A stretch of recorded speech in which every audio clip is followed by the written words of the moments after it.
La monotonie d'une autre journée de travail s'était posée sur moi telle une couverture réconfortante.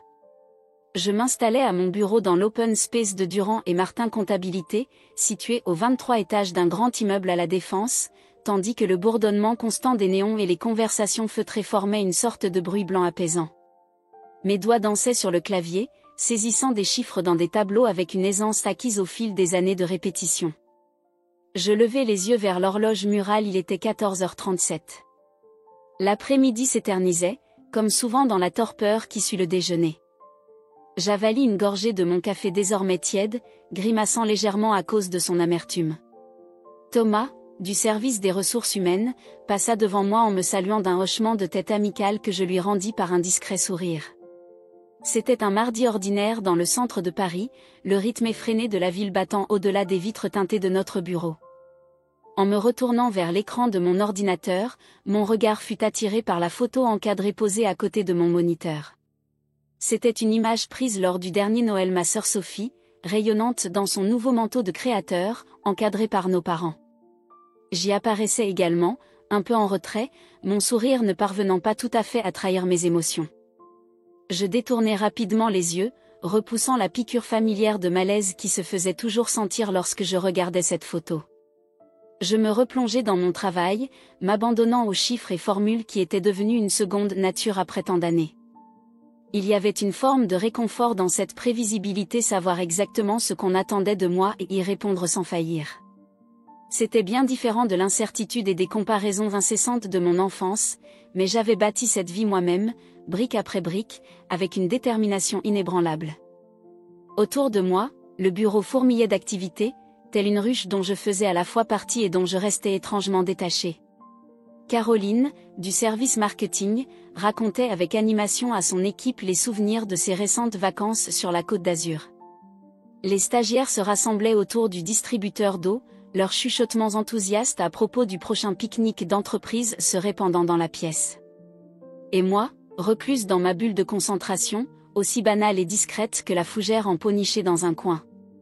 J'étais plongée dans la réconciliation d'un dossier particulièrement épineux lorsque cela arriva.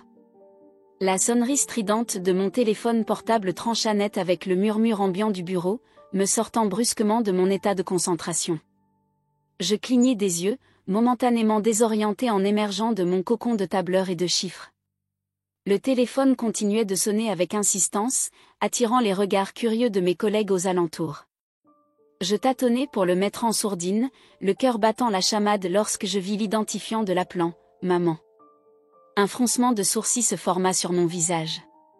Maman n'appelait jamais pendant les heures de travail, c'était une règle tacite, héritée de tant d'années de « ne dérange pas ta sœur pendant qu'elle étudie » et de « ton frère doit se concentrer sur sa carrière ».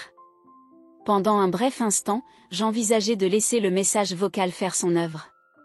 Mais quelque chose, une intuition, peut-être, ou simplement des années d'obéissance instinctive me poussa à décrocher. « Allô » dis-je d'une voix douce, consciente de l'open space qui m'entourait. « Emma ? Tu m'entends » La voix de ma mère grésillait au bout du fil, métallique et lointaine. Un tranchant se faisait entendre que je n'arrivais pas à cerner. « Oui, maman, je suis là. » Tout va bien, gardai-je un ton feutré, tout en me levant et en me dirigeant vers la petite salle de réunion pour gagner un peu d'intimité. « Oh, tout va bien, ma chérie. J'avais juste besoin de te parler de quelque chose. » Un silence s'installa, chargé de non-dits. Un nœud se forma dans mon estomac, présageant l'annonce d'une nouvelle qui allait bouleverser mon quotidien. Je refermai la porte de la salle de réunion, coupant net les bruits banals du bureau. « De quoi s'agit-il, maman » demandai-je, ma main libre serrant machinalement le dossier d'une chaise. Ce qui suivit fut un enchevêtrement de mots suspendus dans l'air, défiant toute compréhension. La voix de ma mère, si familière et soudainement étrangère, évoquait l'argent, les économies, les besoins de Sophie et mes soi-disant lacunes. Chaque mot tombait tel un coup de marteau, brisant la façade soigneusement édifiée de normalité qui m'enveloppait. « J'ai pris l'argent de tes économies et je l'ai donné à ta sœur », déclara-t-elle d'un ton neutre, comme si elle commentait la météo. « Elle vaut mieux que toi, tu sais. Elle en a plus besoin. » Je restai là, le téléphone collé à mon oreille, tandis que le monde semblait vaciller sous l'effet d'un déséquilibre brutal.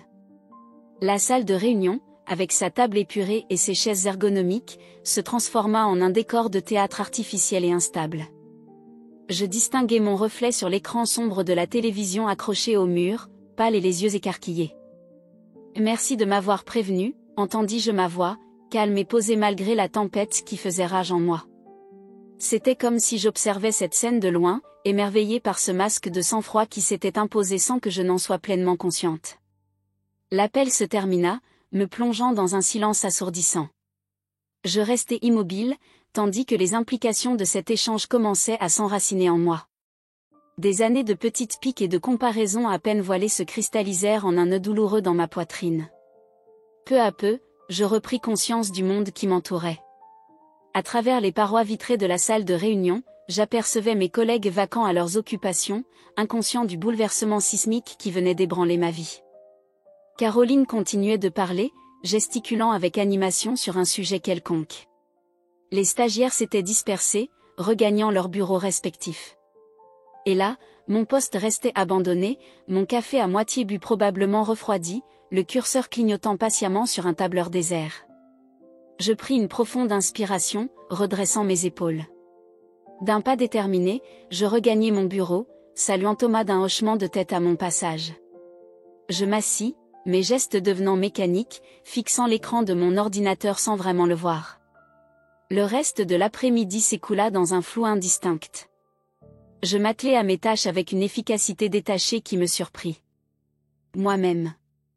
Mais en dessous de cette apparence, mon esprit bouillonnait, digérant la bombe émotionnelle qui venait de tomber en plein milieu de mon mardi ordinaire. En rangeant mes affaires à la fin de la journée, je retrouvai de nouveau ce portrait de famille. Cette fois, je ne détournai pas le regard. Je le fixai, absorbant chaque détail, la joie sincère illuminant le visage de Sophie, les sourires fiers de nos parents, et ma propre silhouette, reléguée presque en marge du cadre.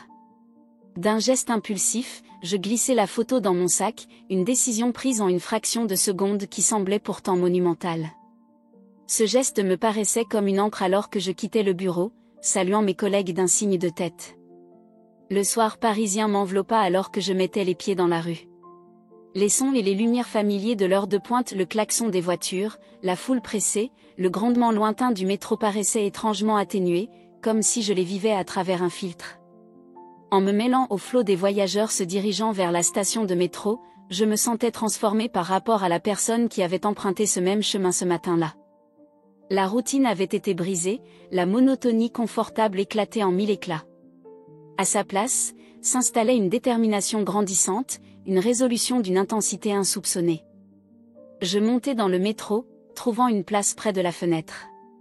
Tandis que la ville défilait en un tourbillon de lumière et d'ombre, je me promis en silence que ce jour, cet instant, serait le point de bascule. Fini d'être relégué au rang d'oublié, d'être la personne fiable mais insignifiante. Il était temps de réécrire mon histoire. Le trajet de retour se déroula dans un flou de visages et de lumières clignotantes. Je ne prêtais guère attention aux repères familiers de mon quartier alors que je marchais les 3 rues jusqu'à mon appartement, situé dans le Marais. Les mots de ma mère planaient dans l'air frais du soir parisien comme un fardeau. Mes mains tremblaient légèrement en manipulant mes clés pour déverrouiller la porte de mon modeste mais cosy appartement d'une pièce. La vue familière de mon salon, avec ses meubles dépareillés et son étagère débordante de livres, n'arrivait pas à apaiser le tumulte de mes pensées. Je déposai mon sac sur le plan de travail de la cuisine, le bruit sourd de la photo de famille à l'intérieur me rappelant brutalement les événements de la journée.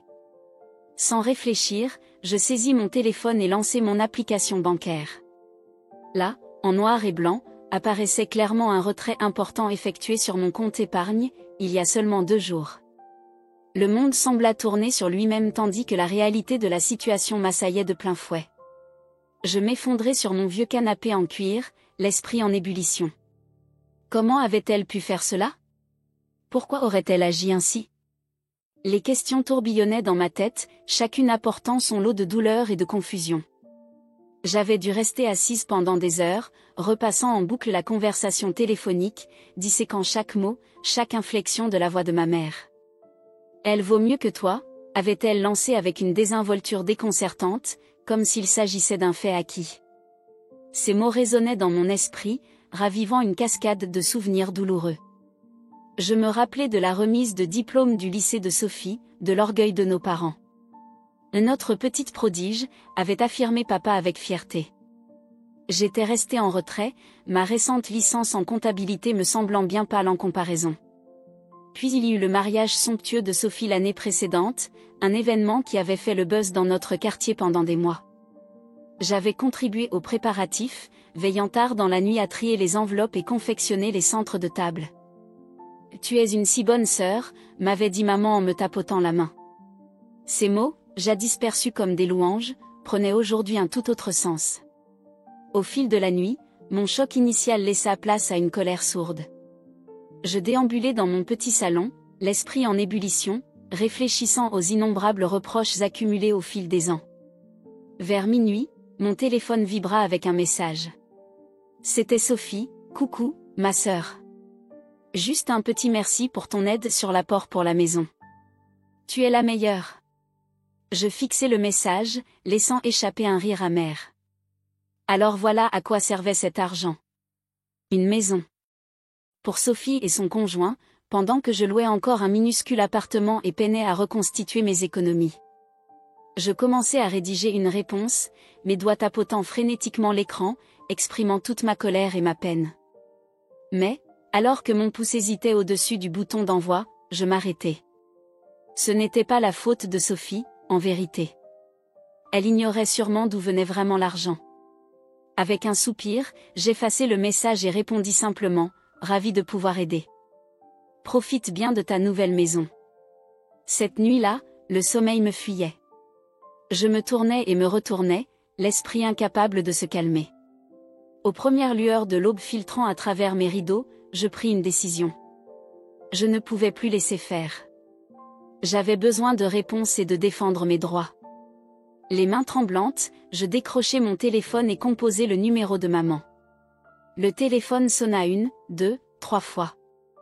Juste au moment où j'étais sur le point d'accrocher, pensant qu'elle ne décrocherait pas, j'entendis sa voix. « Emma ? Tout va bien ? Il est si tôt. » Je pris une profonde inspiration pour me préparer. « Non, maman. Tout n'est pas en ordre. Il faut que l'on parle de ce que tu as fait. » Un long silence s'installa à l'autre bout du fil. Puis, d'une voix méfiante et presque sur la défensive, maman répondit, « Je ne vois pas de quoi tu parles, Emma. »« L'argent, maman. Mes économies. Tu l'as pris sans me demander et tu l'as donné à Sophie pour l'achat d'une maison. » Les mots jaillirent, portés par une nuit d'émotions refoulées. Un autre silence, encore plus long cette fois. Puis, « Oh, Emma. Tu fais toute une histoire pour rien. Ta sœur en avait bien plus besoin que toi. Tu as toujours été si pratique, si douée avec l'argent. Je savais que tu comprendrais. » Son déni désinvolte fut comme une gifle. « Comprendre ? Comment pourrais-je comprendre que tu me voles ?» répliquai-je, la voix brisée malgré mes efforts pour rester posée. « Ne dramatise pas, Emma », rétorqua maman d'un ton sec. « Ce n'est pas du vol quand c'est de la famille. De plus, ta sœur a toujours eu de plus grands rêves, de plus gros besoins. Toi, tu t'es toujours contenté de moins. » Ces mots me frappèrent de plein fouet. Se contenter de moins. Est-ce vraiment ainsi que l'on me voyait ? La fille fiable, la sœur pratique, celle qui n'exigeait pas grand-chose ? Ce n'est pas juste, maman, dis-je, la voix tremblante. J'ai aussi des rêves, des besoins. Ce n'est pas parce que je ne l'écris pas sur tous les toits qu'il n'existe pas, oh, Emma, soupira maman, sa voix s'adoucissant en une pitié feutrée. Tu as toujours été si sensible. Je ne voulais pas te blesser. C'est juste. Sophie a toujours été la préférée, n'est-ce pas ? Elle a parfois besoin d'un petit coup de pouce en plus. Les mots restèrent en suspens, lourds de favoritisme non dit et de blessures anciennes. Je suis importante moi aussi, maman, dis-je d'un ton ferme, me surprenant moi-même par la force de ma voix. Je compte, moi aussi. Un souffle court se fit entendre à l'autre bout de la ligne. Lorsque maman reprit, sa voix était tendue, contrôlée. Bien sûr que tu comptes, Emma. Ne sois pas ridicule. Maintenant, je dois y aller. ton père et moi retrouvons Sophie et David pour un petit déjeuner afin de célébrer leur nouvelle maison. Nous reparlerons de tout cela plus tard, d'accord ? Avant que je ne puisse répondre, la ligne se coupa. Je restais là, le téléphone toujours à l'oreille, tandis que les premiers rayons du soleil perçaient à travers ma fenêtre. À cet instant, alors que la ville s'éveillait peu à peu, quelque chose en moi changeait. La douleur était toujours présente, brute et lancinante, mais se mêlait désormais à une détermination que je n'avais pas ressentie depuis des années. Je me levai et me dirigeai vers la salle de bain, fixant mon reflet dans le miroir. La femme qui me renvoyait son image arborait des cernes sous les yeux et un teint pâle, témoignant d'une nuit sans sommeil. Mais dans ses yeux brûlait une lueur que je ne reconnaissais presque plus. Je compte aussi, me murmurai-je en répétant ces mots avec force. Je compte aussi. En me préparant pour le travail, suivant machinalement ma routine matinale, mon esprit s'emballa déjà. Ce n'était pas fini. Trop longtemps, j'avais été la fille modèle, la sœur fiable, reléguée à l'ombre pendant que Sophie brillait sous les projecteurs. Ça s'arrêtait ici et maintenant. Je ne savais pas encore exactement ce que j'allais faire, mais une chose était certaine, les choses allaient changer. J'avais passé des années à construire ma vie, à économiser patiemment pour l'avenir. Je n'allais pas laisser quiconque, pas même ma propre mère, m'en priver. En quittant mon appartement et en rejoignant la cohue des voyageurs matinaux, je me sentais différente. Les repères familiers de mon quartier semblaient plus nets, plus vibrants. C'était comme si je voyais le monde avec des yeux neufs. Dans le métro, entouré des habituels cadres endormis et étudiants pressés, je sortis mon téléphone pour consulter de nouveau mon application bancaire. Au lieu de ressentir la terreur d'une trahison, je fus envahi par une détermination grandissante. Je reconstruirais mes économies, et cette fois, personne d'autre que moi n'y toucherait. En arrivant au travail en avance, je surpris Thomas, habituellement le premier à arriver. « Et nouveau look ?» demanda-t-il en jetant un coup d'œil à ma blouse rouge audacieuse, que j'avais achetée sur un coup de tête il y a quelques mois mais jamais osé porter auparavant. Je souris, un sourire sincère qui me paraissait étranger. « Un renouveau total », répondis-je. En m'installant à mon bureau, une sensation de calme m'envahit. La tempête émotionnelle de la veille n'avait pas complètement disparu, mais elle s'était cristallisée en quelque chose de plus solide, une force qui me pousserait vers l'avenir. J'allumai mon ordinateur et entamai une nouvelle journée, qui n'était plus simplement une autre journée de chiffres et de tableaux. C'était le premier jour de ma nouvelle vie, une vie où je ne me contenterais plus de l'ombre, où je refuserais d'être l'oublié. La journée s'étira, chaque seconde rappelant le tumulte intérieur. Je m'acquittai de mes tâches, mes doigts inscrivant mécaniquement les données tandis que mon esprit errait bien au-delà des murs du bureau. À 17h, j'étais épuisé mentalement. Je refusai l'invitation de Thomas pour un verre après le travail, prétextant un mal de tête. En réalité, l'idée d'échanger des banalités et de forcer des sourires ne me supportait plus. Pas ce soir. Le trajet de retour se confondait en un défilé de visages et de sons. Je ne remarquai guère les repères familiers de mon quartier en regagnant mon appartement, à quelques pas seulement de la station. Une fois à l'intérieur, je laissai mes chaussures de côté et m'effondrai sur le canapé, tandis que les événements des dernières 24 heures se déversaient en moi tel un raz de marée. Alors que l'obscurité s'installait, des souvenirs longtemps refoulés ressurgirent. C'était comme ouvrir une digue une fois déclenchée, le flot de réminiscences était irrésistible. Je me rappelais de mon 10e anniversaire. Maman m'avait promis une grande fête, mais à la dernière minute, Sophie avait un spectacle de danse. « Tu comprends, n'est-ce pas, ma chérie ?» m'avait-elle dit en ébouriffant mes cheveux. « Nous fêterons cela le week-end prochain. » Pourtant, ce week-end ne vint jamais. Puis il y eut ma remise de diplôme au lycée. J'avais travaillé d'arrache-pied, obtenu mon diplôme avec mention. Mais tout ce dont on parlait, c'était des demandes d'admission de Sophie à l'université. De quoi elle est capable, c'est du Harvard, avait vanté papa à qui voulait l'entendre. Ma lettre d'acceptation à l'université d'État avait été accueillie par un distrait « C'est bien, ma chérie ». Au fil des souvenirs, une boule se forma dans ma gorge. Je m'étais toujours persuadée que cela n'avait aucune importance, que je pouvais surpasser de telles jalousies. Mais maintenant, face à la froide réalité des agissements de ma mère, je ne pouvais plus taire ma douleur. Je me levai et me dirigeai vers la cuisine, mes gestes devenant presque automatiques. J'ouvris le réfrigérateur, le regard vide scrutant son contenu, avant de le refermer. La nourriture n'avait plus d'attrait. À la place, je pris la bouteille de vin que je réservais pour une occasion spéciale. Eh bien, cette journée était spéciale, n'est-ce pas? Le jour où je décidai enfin d'affronter la vérité sur ma famille. Verre en main, je retournai au salon. Mes yeux se posèrent sur l'étagère chargée d'albums photos et de souvenirs. Sans vraiment y penser, je sortis un vieil album dont la couverture était fanée par le temps. Je m'installa de nouveau sur le canapé et feuilletai les pages. Là, c'était Sophie et moi, enfants. Presque sur chaque photo, Sophie occupait le devant de la scène, son sourire éclatant, sa pose assurée. Et moi? Toujours en retrait, mon sourire timide, ma posture incertaine. Une photo, en particulier, attira mon attention. Celle d'un séjour en bord de mer, lorsque j'avais 12 ans. Nous étions sur la plage, le coucher de soleil peignant le ciel de nuances d'orange et de rose. Sophie bâtissait un château de sable élaboré, nos parents accroupis à ses côtés pour l'aider. Et moi, à l'écart, simplement spectatrice. Je me souvins parfaitement de ce jour. J'avais voulu participer, être incluse dans l'activité familiale.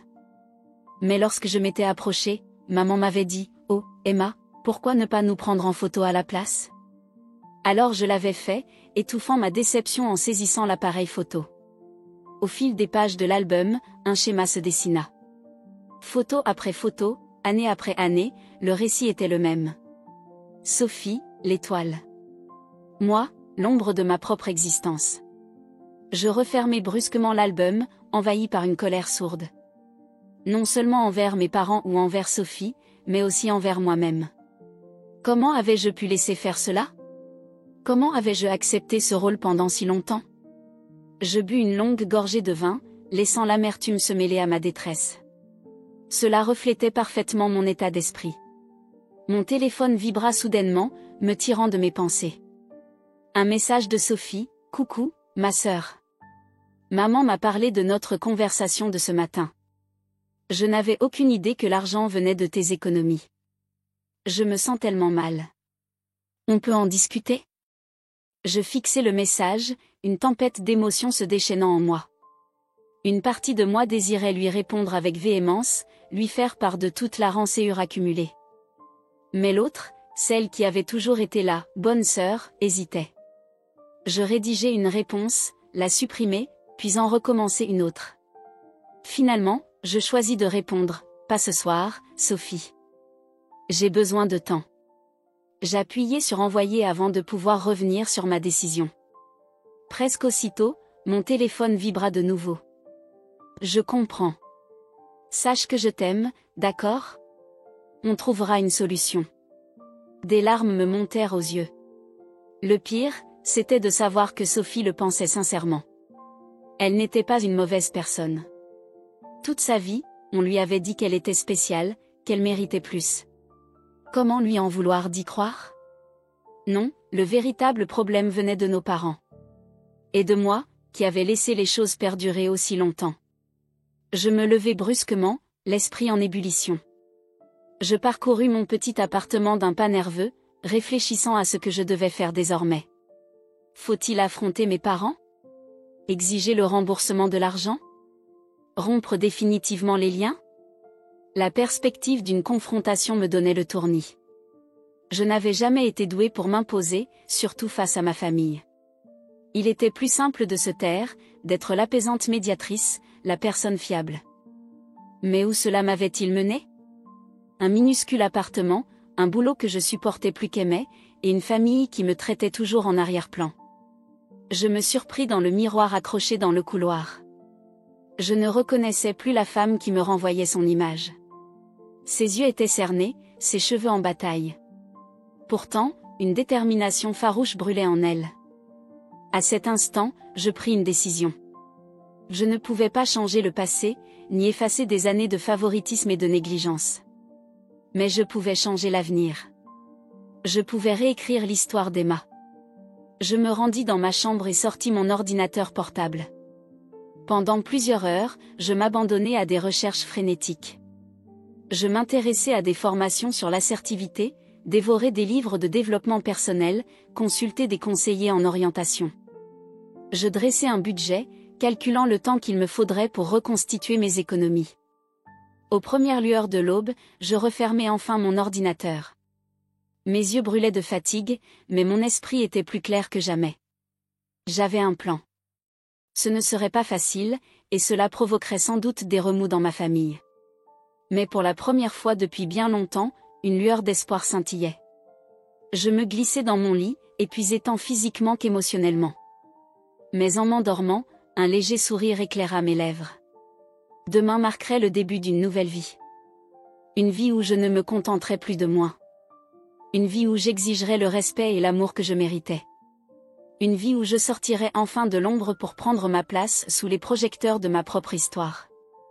Le lendemain matin, je me réveillais avec un sentiment de détermination inédite. La douleur persistait, sourde et lancinante dans ma poitrine, mais elle était désormais accompagnée d'une résolution nouvelle. Je me préparais pour le travail avec une énergie différente. Devant mon placard, j'écartais mes tenues habituelles aux teintes discrètes et attrapais une blouse rouge audacieuse, achetée sur un coup de tête il y a plusieurs mois mais que je n'avais jamais osé porter. En me regardant dans le miroir, la femme qui me renvoyait son image semblait méconnaissable, ses yeux étaient clairs et résolus, sa posture assurée. C'était la nouvelle Emma, celle qui en avait assez d'être ignorée. En quittant mon appartement, je sentais que j'entrais dans un nouveau monde. Les rues de mon quartier paraissaient différentes, chargées de possibilités. Dans le métro, je revis ma situation en relisant mentalement mes arguments. Au lieu de la peur habituelle, une détermination inébranlable m'envahissait. Je reconstruirais mes économies, et désormais, elles n'appartiendraient qu'à moi. Arrivé au travail, j'arrivais en avance, surprenant Thomas qui était habituellement le premier. « Et nouveau look » me lança-t-il en admirant ma blouse éclatante. Je souris sincèrement. « Un renouveau complet », répondis-je. En m'installant à mon bureau, je sentis une paix intérieure s'installer. La tempête d'émotions n'était pas totalement dissipée, mais elle s'était condensée en une force qui me propulserait vers l'avenir. J'allumai mon ordinateur et entamai ma journée, non plus comme une simple routine de chiffres, mais comme le premier jour de ma nouvelle existence, celle où je ne resterai plus l'ombre de quelqu'un d'autre, où je refuserai de demeurer l'oublié. Les jours suivants se succédèrent dans un tourbillon d'activités. Je m'investis corps et âme dans ma nouvelle mission, avec une ferveur qui me surprit moi-même.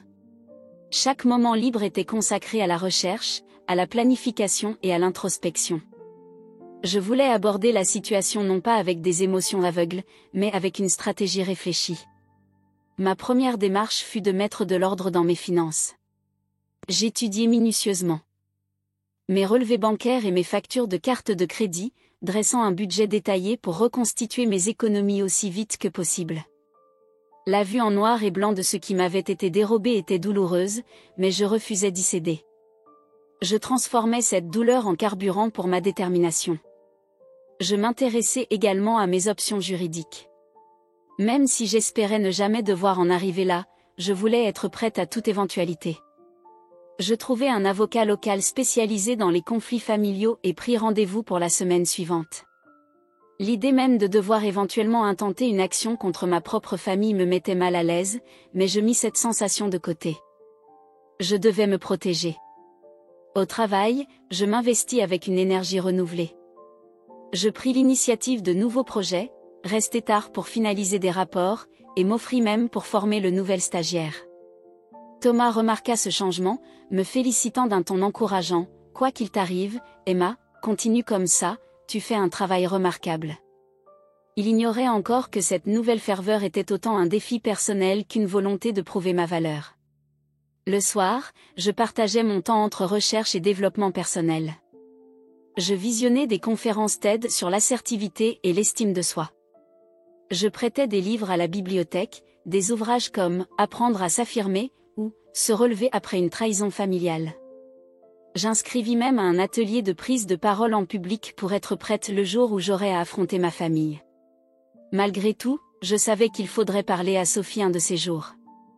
Une semaine après la révélation initiale, j'acceptais enfin de la rencontrer autour d'un café dans un lieu neutre, un petit bistrot à mi-chemin de nos appartements respectifs. Je fus la première arrivée, le ventre noué. Commandant un latte, je choisis une table discrète dans un coin, répétant dans ma tête ce que j'allais dire. Lorsque Sophie entra, l'air inquiet et légèrement désemparé, une bouffée de culpabilité familière m'envahit. Il fallait me rappeler que ce n'était pas pour lui faire du mal, mais pour enfin me faire entendre. « Emma, dit-elle en s'asseyant en face de moi, je suis tellement contente que tu aies accepté de me voir. J'ai été tellement inquiète pour toi. » Je pris une profonde inspiration pour me préparer. « Sophie, il faut qu'on parle de ce qui s'est passé. Pas seulement de l'argent, mais de tout ce qui nous a fait en arriver là. » Le visage de Sophie se figea. « Emma, je te jure que je ne savais pas que l'argent venait de tes économies. Si j'avais su, je n'aurais jamais accepté. Tu dois me croire. » Je voulais la croire, et c'était là le problème. Sophie avait toujours été inconsciente du favoritisme, de la manière dont nos parents nous avaient mis en concurrence. À ses yeux, elle recevait simplement l'aide familiale comme cela avait toujours été le cas. « Je te crois, dis-je lentement. Mais, Sophie, il ne s'agit pas uniquement de l'argent. C'est des années entières à me sentir moins importante, à être reléguée au second plan. Je ne peux plus accepter cela. » Les yeux de Sophie s'agrandirent. « Emma, non, ce n'est pas ça du tout. Tu es essentielle pour nous tous. Tu es celle sur qui l'on compte, la constante. » Une pointe de colère monta en moi. « Tu m'entends, Sophie? La constante? Comme si je n'étais qu'un support, incapable d'avoir mes propres rêves et besoins. » Les larmes montèrent aux yeux de Sophie. « Je ne voulais pas dire ça, Emma. S'il te plaît, dis-moi comment arranger les choses. Je ferai n'importe quoi. » Je pris une profonde inspiration, tentant de reprendre le contrôle. Ce fut le moment tant attendu. « Et Sophie, je t'aime. Tu es ma sœur et cela ne changera jamais. Mais il faut que les choses changent dans notre famille. Je refuse d'être l'oubliée. Veux-tu me soutenir? » Sophie acquiesça avec force. « Bien sûr, tout ce dont tu as besoin. » Nous passâmes l'heure qui suivit à discuter, vraiment à discuter, comme si c'était la première fois depuis des années que nous parlions franchement. Je lui contai toute la douleur accumulée, le sentiment d'être sans cesse négligée. Elle écouta, sincèrement, essuyant de temps à autre une larme. En quittant le bistrot, je me sentais plus légère. Ce n'était pas une solution définitive, il restait le problème de l'argent et la confrontation plus large avec nos parents, mais c'était un premier pas. Sophie promit de me soutenir pour aborder le sujet avec eux. C'était plus que ce que j'avais osé espérer. En regagnant mon appartement, un mélange d'apaisement et d'appréhension m'envahissait. Un sentiment de fierté s'insinuait en moi, j'avais enfin osé prendre position. Les jours suivants furent un tourbillon de préparatifs. Je m'exerçais devant le miroir, répétant ce que j'allais dire à nos parents. Je rassemblais tous les documents financiers dont j'aurais besoin, les organisant méticuleusement. J'achetai même une nouvelle tenue, un blazer élégant et un pantalon qui me donnait une allure puissante pour l'occasion. La nuit précédant la confrontation, le sommeil me fit défaut. Je me tournais et me retournais, mon esprit s'imaginant tous les scénarios possibles, et s'il n'écoutait pas? S'il me repoussait à nouveau? Ou si cela creusait un fossé définitif entre nous? À 3 heures du matin, abandonnant toute tentative de dormir, je me levai pour me préparer une tasse de tisane à la camomille et m'allonger sur le canapé avec mon livre préféré. Au fil des pages, mon anxiété s'apaisait peu à peu. Je me rappelais que, quoi qu'il arrive, je faisais ce qu'il fallait, je m'affirmais, je revendiquais ma valeur. Et, quoi qu'il advienne, je saurais que j'avais été fidèle à moi-même. Aux premières lueurs de l'aube, une sérénité nouvelle s'empara de moi. J'étais prête. Quoi qu'il arrive, j'allais affronter la tempête. Et, de l'autre côté, j'en sortirais plus forte, plus sûre de moi, enfin reconnue. Je me levai et entamai ma routine matinale avec une détermination toute nouvelle. En m'habillant dans ma tenue fraîchement achetée, je me regardais dans le miroir. La femme qui me renvoyait son image était bien différente de celle d'il y a quelques semaines. Ses yeux étaient perçants, sa posture droite et confiante. « Tu vas y arriver, Emma », me murmurai-je. Et pour la première fois depuis longtemps, je le crus réellement. Je quittai mon appartement et m'engageai dans l'air frais du matin. La ville s'éveillait doucement, ses rues encore calmes. En me rendant à la station de métro, je ressentis une détermination sereine. Aujourd'hui, tout allait changer. Dans le métro, je relis mentalement mes arguments. J'avais convenu de retrouver mes parents dans un lieu neutre, un parc tranquille près de leur maison où Sophie serait également présente pour me soutenir moralement. Elle resterait en grande partie silencieuse, me laissant exprimer ce que j'avais à dire, sa seule présence m'apportant du réconfort. Lorsque le métro s'arrêta dans le quartier résidentiel de mes parents, je pris une grande inspiration. C'était le moment. La quiétude était révolue. Il était temps d'agir. Je parcourus les rues familières jusqu'au parc, le cœur battant à mesure que j'approchais du lieu de rendez-vous convenu. J'aperçus alors mes parents assis sur un banc, Sophie se tenant non loin. Tous se tournèrent vers moi, leurs visages mêlant inquiétude et appréhension. Je redressai mes épaules et levai le menton. J'étais Emma, et je ne laisserai plus passer mon tour. Il était temps de faire entendre ma voix. D'un pas mesuré, je m'avançai vers ma famille, prête à affronter la tempête qui se profilait. En approchant du banc, je sentis l'adrénaline envahir mon corps. Les yeux de ma mère croisèrent les miens, empreints de confusion et de défensive, tandis que mon père paraissait mal à l'aise, les mains jointes dans ses genoux. Sophie se leva à son tour, m'offrant un sourire encourageant. « Emma, » dit maman d'une voix tendue, « de quoi s'agit-il ? Pourquoi as-tu insisté pour nous retrouver ici ?» Je pris une profonde inspiration, rappelant tout ce que j'avais préparé. « Maman, papa, il faut qu'on parle.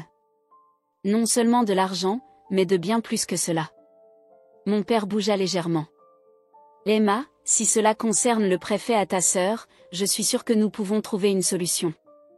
Il n'est pas nécessaire de créer toute cette agitation. » Son ton désinvolte fit jaillir ma colère. « Ce n'est pas de l'agitation, papa. C'est le résultat de années à me sentir moins importante, à être traitée comme si j'avais moins de valeur que Sophie. Je ne l'accepterai plus. » Le visage de ma mère s'empourpra. « Emma, comment peux-tu dire de telles choses ?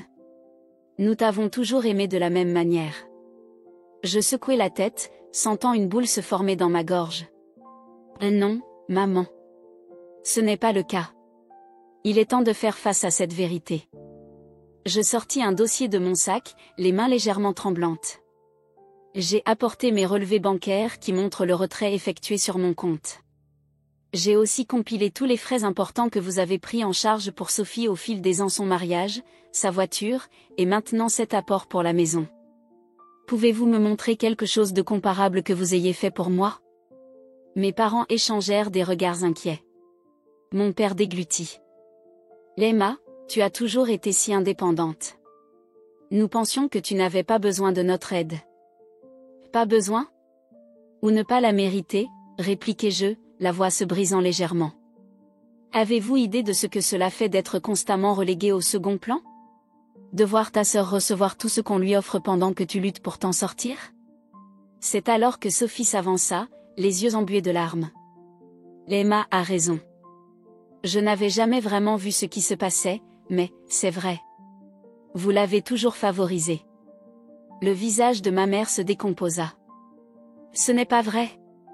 Nous vous aimons toutes les deux. L'amour ne suffit pas, maman, déclarai-je d'un ton plus assuré. Il s'agit de respect. Il s'agit de me voir pour ce que je suis, et pas seulement comme la sœur sur qui l'on peut toujours compter. Je me tournai vers mon père, qui, jusque-là, était étrangement silencieux.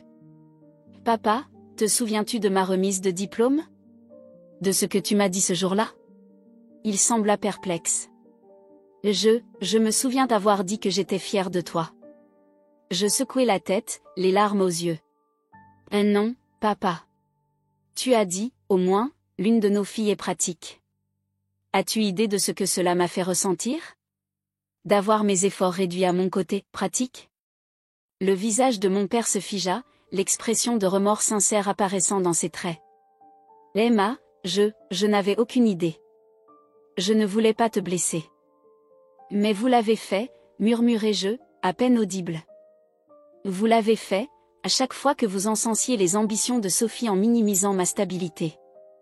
À chaque fois que vous l'aidiez en vous démenant, me laissant moi seule pour me débrouiller. À chaque fois que vous m'avez traité comme si je n'étais rien. Ma mère éclata en sanglots, sa façade habituelle complètement brisée. Emma, s'il te plaît. Nous ne voulions pas. Nous pensions faire ce qui était le mieux. Je pris une autre grande inspiration, rassemblant tout le courage qu'il me restait. Je sais que vous n'aviez pas l'intention de me faire du mal. Mais cela ne change rien au fait que vous l'avez fait. Et maintenant, il faut m'écouter. Vraiment m'écouter. Pendant l'heure qui suivit, je déballais tout. Chaque blessure, chaque dédain, chaque instant où je m'étais senti relégué au second plan. Je leur racontais les nuits passées à pleurer, le sentiment de ne jamais être assez bien. Je leur dis comment j'avais toujours été celle qui devait être fiable, tandis que Sophie brillait. Peu à peu, je vis le choc et la prise de conscience se dessiner sur leur visage. Sophie, fidèle à sa promesse, resta silencieuse, hochant la tête ou essuyant une larme de temps à autre. Quand j'eus fini, un long silence s'installa, seulement troublé par le bruissement lointain des feuilles dans le vent. Puis, à ma grande stupéfaction, mon père se leva. Sans un mot, il s'approcha et me serra dans ses bras. Je sentis son corps trembler sous l'émotion. « Je suis tellement désolé, murmura-t-il, la voix étranglée par l'émotion. « Je suis vraiment désolé. » Ma mère se joignit à l'étreinte, ses bras nous entourant tous les deux. « Oh, Emma, sanglota-t-elle, pourras-tu nous pardonner un jour ?» Je sentis mes propres larmes se libérer enfin, le flot des émotions que j'avais tant refoulées. Nous restâmes ainsi, tous enlacés, laissant s'exprimer des années de douleur et d'amour en un seul moment.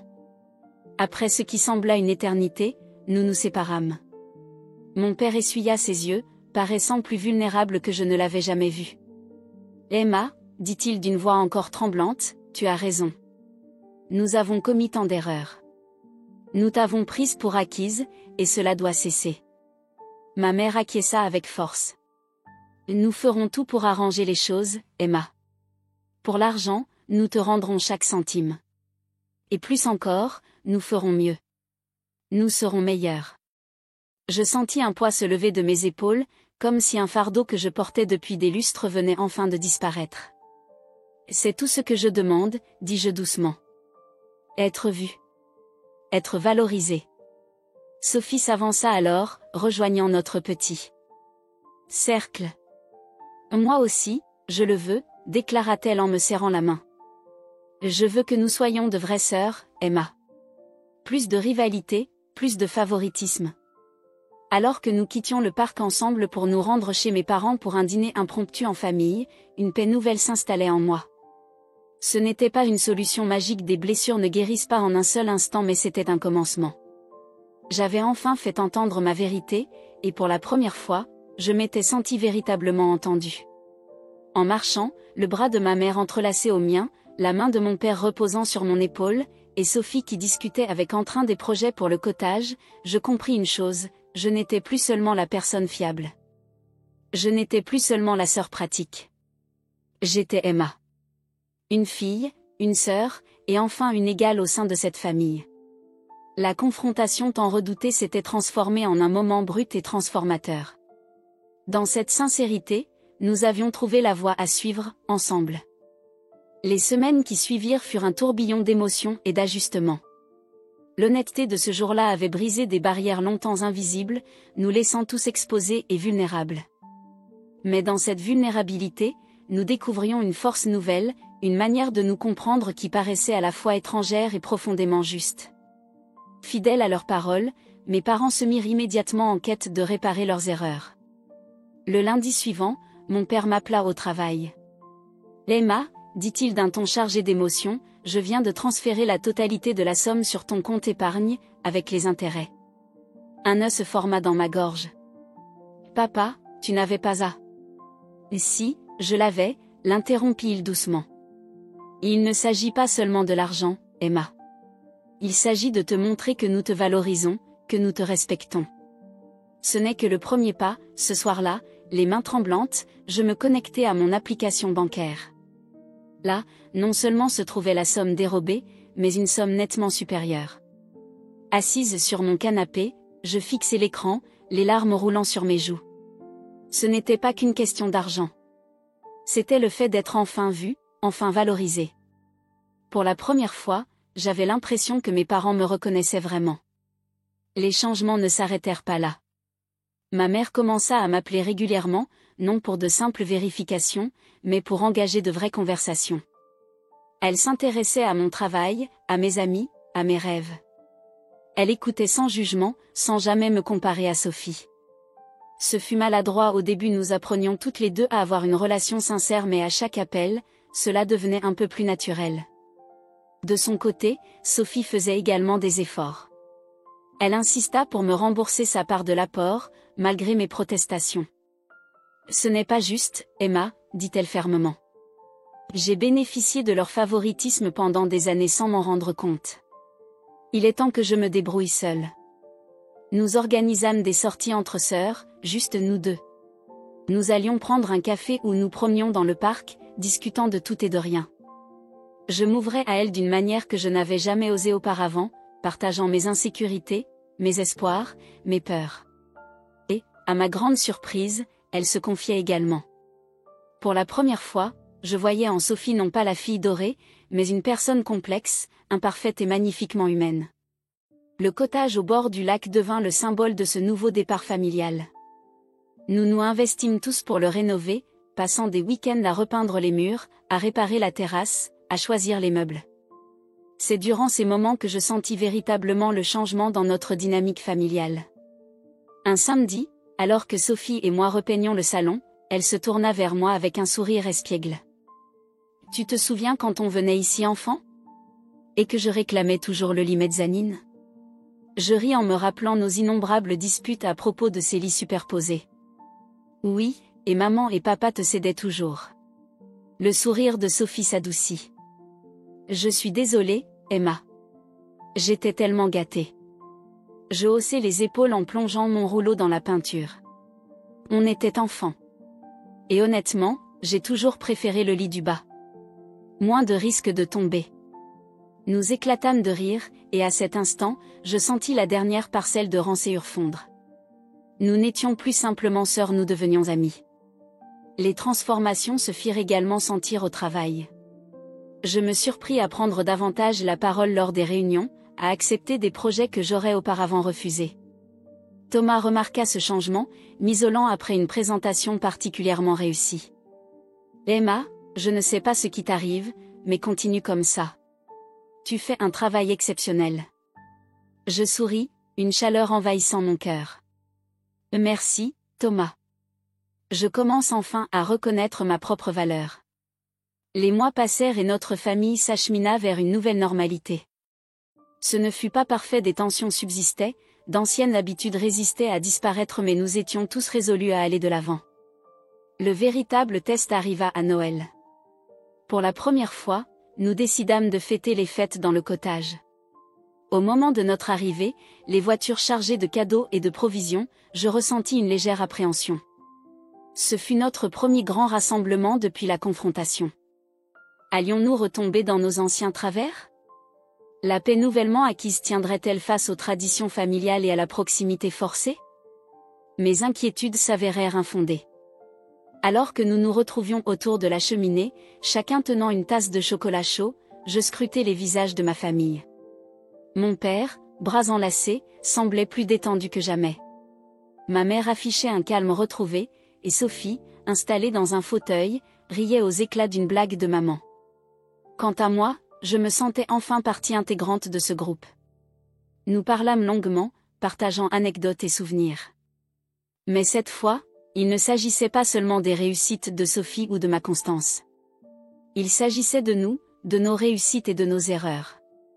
Nous rions des vacances ratées, pleurions en évoquant des êtres chers disparus, et rêvions d'un futur meilleur. Lorsque la soirée toucha à sa fin, mon père prit la parole d'une voix émue. « Je veux vous dire quelque chose », commença-t-il, la voix épaisse d'émotion. « Je sais que nous avons déjà parlé, mais il me faut le répéter. Je suis profondément désolé pour la manière dont nous t'avons traité, Emma. Tu n'es pas simplement la fille fiable ou la sœur pratique. Tu es intelligente, généreuse, incroyablement forte. Je suis fière d'être ton père. Les larmes me montèrent aux yeux tandis que maman hochait la tête avec ferveur. Nous le sommes tous, ma chérie. Et nous te remercions de nous avoir permis de réparer nos torts. Sophie se rapprocha en serrant ma main. Je suis fière d'être ta sœur, Emma, et je suis heureuse que nous apprenions enfin à nous connaître vraiment. En regardant leurs visages empreints d'amour, de regret et d'espoir, je murmurai doucement, merci, pour m'avoir écouté, pour avoir essayé, pour m'aimer. Nous nous endormîmes ce soir-là tous ensemble dans le salon, trop à l'aise pour aller nous coucher séparément, bercés par le souffle paisible de notre nouvelle harmonie. Le chemin vers la rédemption ne fut pas aisé. Il resta des conversations difficiles à avoir, des blessures anciennes à panser. Mais nous étions sur la voie du changement, ensemble. À l'aube de la nouvelle année, je me retrouvai sur le quai du cottage, observant le soleil se lever sur le lac. L'air était vif, et ma respiration formait de petits nuages devant moi. J'entendis des pas derrière moi, en me retournant, je vis Sophie s'approcher, tenant 2 mugs fumants. « Tu n'as pas dormi ?» demanda-t-elle en me tendant l'un des mugs. Je secouai la tête, savourant une gorgée de ce café chaud. Je voulais juste admirer le lever du soleil. Nouvelle année, nouveau départ.